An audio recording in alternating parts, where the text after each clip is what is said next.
వాస్తవంగా మనము మేడే 1 నుంచి 7 వరకు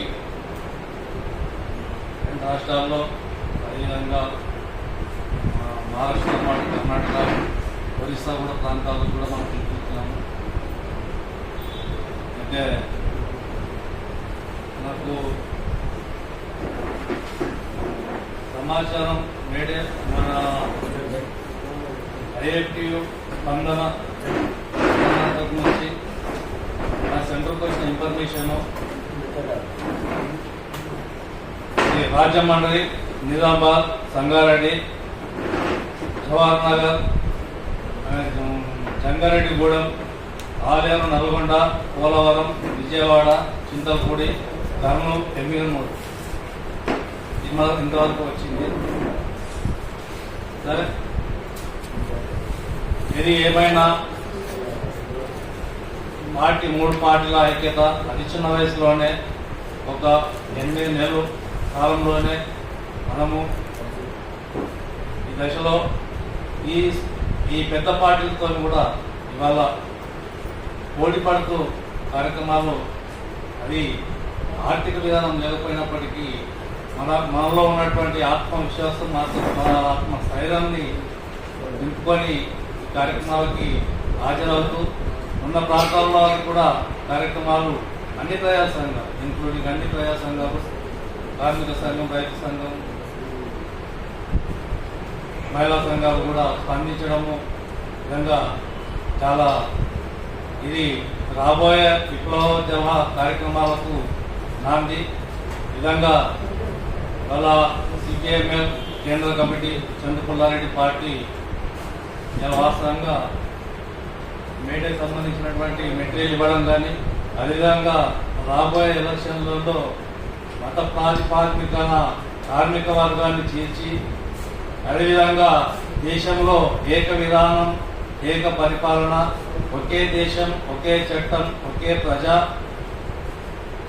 అనే విధానం ఏదైతే కాషాయీకరణ, బ్రాహ్మణీకరణ బీజేపీ ప్రభుత్వం తెస్తుందో అతి భయంకరమైనటువంటి విధ్వంసం ఇది. దేశాన్ని చీల్చి ఒక నాజీ ఇట్లాంటి జర్మన్లో జరిగినటువంటి ఏదైతే ఉందో దాని ప్రాతిపదికగా ఏర్పడినటువంటి ఇవాళ ఆర్ఎస్ఎస్, విశ్వ హిందూ పరిషత్, బజరంగ్ దళ్ ఇలాంటి హిందూ మతోన్నత శక్తులు ఇవాళ 2024లో కనుక గెలిస్తే ఇవాళ మొత్తం దేశం మొత్తం కూడా ఏదైతే అల్పసంఖ్యాకులైనటువంటి ఎస్సీ, ఎస్టీ, బీసీ, మైనారిటీ వర్గాలకు అనేది హక్కులే కాకుండా కనీసము జీవించే హక్కులు కాకుండా కాందీశుకుగా మారిపోయే ప్రమాదం ఉంది. ఇవాళ ఆల్రెడీ మనం చూస్తూ ఉన్నాం,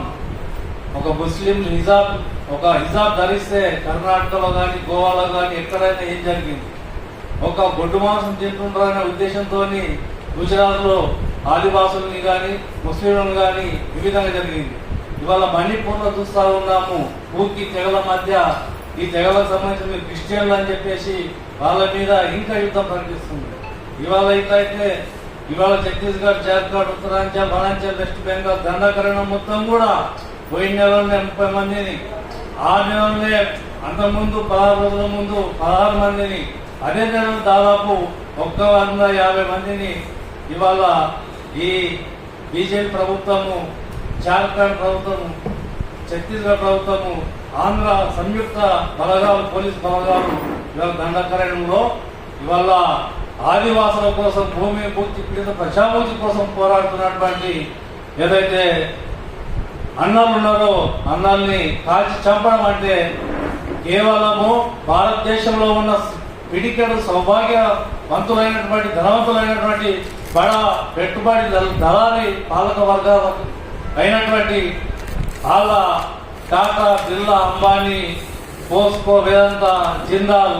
అమెరికా కార్పొరేట్ కంపెనీలు, బహుళజాతి సంస్థలు ఇవాళ ఆజుబ్గఢ్ నుంచి ఇవాళ ఛత్తీస్గఢ్, బిలాస్పూర్, దంతెవాడ వరకు the brigade head quarter police training school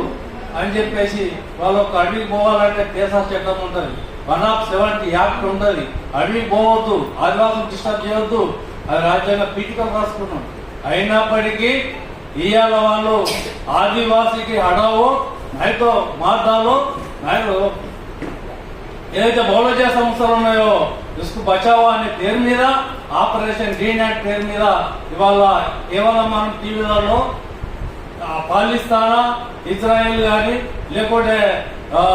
ఇతర దేశాలకు సంబంధించినటువంటి యుద్ధాన్ని ఆధారాలను చూస్తున్నాం. కానీ సొంత ప్రజల పైన, సొంత దేశంలో ఉన్న ఆదివాసుల పైన